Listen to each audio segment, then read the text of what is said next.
खुलुमबाय गिबियावनो नोंथांमोनखौ आंनि इउटुब चेनेल सोरजिदो क्रिएटिभिटियाव बरायनानै लाग्रोनाय जालायबाय। दिनै 7 एप्रिल 2023 मायथाइनि माखासे गोनांथार निउस आपडेटफोरखौ नोंथांमोननि सिगाङाव फोरमायथिनानै होनो आवगायनाय जालायबाय। नोंथांमोना भिडिअखौ मोजां मोनोब्ला जाहाथे लाइक खालामो बेखौनो आसा खालामबाय। लोगोसे इउटुब चेनेलाव गोदान फैदोंब्ला बेबायदिनो सानफ्रामबोनि निउस आपडेटफोरखौ मोनबाय थानो लुबैदोंबा जाहाथे चेनेलखौ साबस्क्राइब खालामनानै लायो बेखौनो गुरै खावलायनाय जाबाय। थ' बिदिब्ला जोङो दिनैनि भिडिअखौ जागायनोसै। गिबियावनो दङ चिरां डिस्ट्रिक्टनि गासै सा 39 कंग्रेसनि सोद्रोमाफोरा UPPL हान्जायाव जयेन जादों। नंगौ, दायो 2024 मायथाइयाव जानो गोनां लकसभा बिसायख'थिखौ लानानै गोबां राजखान्थि दोलोफोरा गावजों गाव मुं सुलायनाय आरो गुबुन गुबुनाव थांलाय फैलाय जानाय बायदिनो मिथिनाय बायदिब्ला चिरां जिल्लानि कंग्रेसनि गाहाय नेहाथारि अमिय नार्जारिनि दैदेननायाव गासै सा 39 सोद्रोमाफोरानो प्रमद बर' दैदेननाय UPPL हान्जाखौ मोजां मोननानै UPPL हान्जायाव जयेन जायो होनना मिथिनो मोननाय जादों। लोगोसे बियो कंग्रेसनि राजखान्थि बिथिङाव जोबोद गेदेर खहा जागोन होनना साननो हायो। मख'जाथावदि बिथांमोना प्रमद बर' आरो UPPLनि गाहाय नेहाथारि राजु कुमार नार्जारि बिथांमोननि नुजाथिनायाव मैया जयेन जायो होनना मिथिनो मोननाय जादों। आर्किअल'जि आरो हेरिटेज मेनेजमेन्टनि सायाव सानसेयारि मावबादा। जोंनि ओनसोलाव गोबां फरायसाफोरानो साइन्स एन्ड टेक्न'ल'जि आरो बायदि बायदिखौ मिथिबाय, नाथाय दाबो जोंनि फरायसाफोरा आर्किअल'जि एबा हेरिटेज मेनेजमेन्टफोरनि सायाव बारा गियान गैया। बेनिखायनो बेखौ नोजोर बोनानैनो क'क्राझार सोहोरनि साखाथियाव थानाय गोबां फरायसालि आरो फरायसालिमानि गासै 200सो फरायसाफोरखौ लानानै बे मावबादाखौ BTCनि मिउजियाम एन्ड आर्किअल'जि बिफाननिफ्राय लानाय जादों होनना BTCनि मिउजियाम एन्ड आर्किअल'जि बिफाननि CHD मुस्रिमा सुप्रिया ब्रह्मआ फोरमायथिना होयो। मख'जाथावदि बे हाबाफारियाव BTRनि गाहाय मावफुं सोद्रोमा प्रमद बर', EM रेवरेवा नार्जारि आरो बर' थुनलाइ आफादनि मानगोनां आफादगिरि डक्टर सुरत नार्जारि बिथांमोनहाबो बाहागो लादोंमोन होनना मिथिनो मोननाय जादों। बडलेण्ड गेस्ट हाउसआव BTRनि गाहाय मावफुं सोद्रोमा प्रमद बर'नि खौरांगिरि मेल।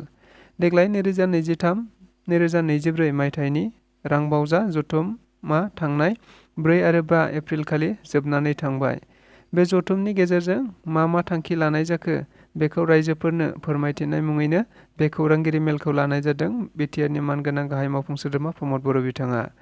लोगोसे मिथिनाय बायदिब्ला मानगोनां गाहाय मावफुं सोद्रोमा बिथाङा थांनाय सरकारा मोनसेबो खामानिफोरखौ सिस्टेमेटिक महरै मावाखै आरो 17 बोसोराव बिथांमोना बिदेश बेरायनानै रंजा बाजा खालामनानै सम आरो थाखा फैसा खरस खालामबोदों। लोगोसे गोबां बिबांनि बाखि फैसा दोननानै गालांदों होननाबो BPF सरकारखौ सोंखारिदों। मख'जाथावदि देग्लायनि 2023 आरो 24 मायथाइनि रांबावजा जथुमावबो बारग' मावफुं गाहाय सोद्रोमा हाग्रामा महिलारि बिथाङा बाहागो लायाखैमोन होनना मिथिनो मोननाय जादों। नाथाय मानि थाखाय बे जथुमायाव बिथाङा बाहागो लानाय जायाखै बेनि दाबो रोखा फोरमानखौ मोनथिनाय जायाखै। बिसियानो गावनि फिसायखौ गोदोनायाव सिखाजों दाननानै बुथारदों। नंगौ, जाथाया जादों गलाघाटनि निरन्जन बरा मुंनि सासे सुबुङा जुतिका बरा मुंनि हिन्जावखौ हाबा खालामनानै गोरजिया महरै थादोंमोन। जेराव जुतिका बराया फोरमायनाय बायदिब्ला गावनि फिसाय निरन्जन बराया गोबां जौ लोंनानै फैनानै सानफ्रामबो अयथासार खालामफैयोमोन। बेबायदिनो मैयाबो जौ लोंनानै अयथासार खालामदोंमोन। मिथिनाय बायदिब्ला बेखौ सहायनो हायैनि थाखायनो गावनि फिसायखौ सिखाजों गोदोनायाव दाननानै खास्रि बिस्रि बुथारो। बे बाथ्राखौ दायनिगिरि जुतिका बराया गावनो भबानिपुर पुलिसनो खिन्थानानै होयो। मख'जाथावदि निरन्जन आरो जुतिका बराहा 2 फिसाफोरबो दङमोन होनना मिथिनो मोननाय जादों। थाखो 6 आरो थाखो 7 बर' बिजों फरायसालिफोराव इंराजि रावनि बिजाब राननायखौ बन्द' खालामहैनाय जादों बर' थुनलाइ आफाद आरो दुलाराय बर' फरायसा आफादा। नंगौ, दायो आसाम सरकारा थाखो 6 निफ्राय सानखान्थि आरो बिगियान आयदाफोरखौ इंराजि रावजों खालामनो थांखि लानाय बायदियैनो दायो गोबां जायगाफोराव बिजाबफोरखौ सौफैनाय जाबाय आरो राननायबो जाबाय होनना मिथिनो मोननाय जादों। फारसेथिं बर' बिजोंखौ थाखो 11 आरो 12 थाखोसिम लांनो नाजादों, नाथाय दायो गुबुन फारसेथिं बर' बिजोंखौ बुथारनो नाजानाय बायदि थाखो 6 आरो थाखो 7 आव सानखान्थि आरो बिगियान आयदाखौ इंराजि रावजों फरायनो नारसिनदों। अब्ला बर' बिजोंखौ 12 थाखोसिम लांनायाव मा ओंथि थागोन? मिथिनाय बायदिब्ला मैया गरेस्वराव थानाय BO अफिसआव गरेस्वर गुदि बर' थुनलाइ आफाद आरो गरेस्वर दख'रा दुलाराय बर' फरायसा आफादा थांनानै बिजाब राननाय हाबाफारिखौ बन्द' खालामनानै दोनहैनाय जायो होनना मिथिनो मोननाय जादों।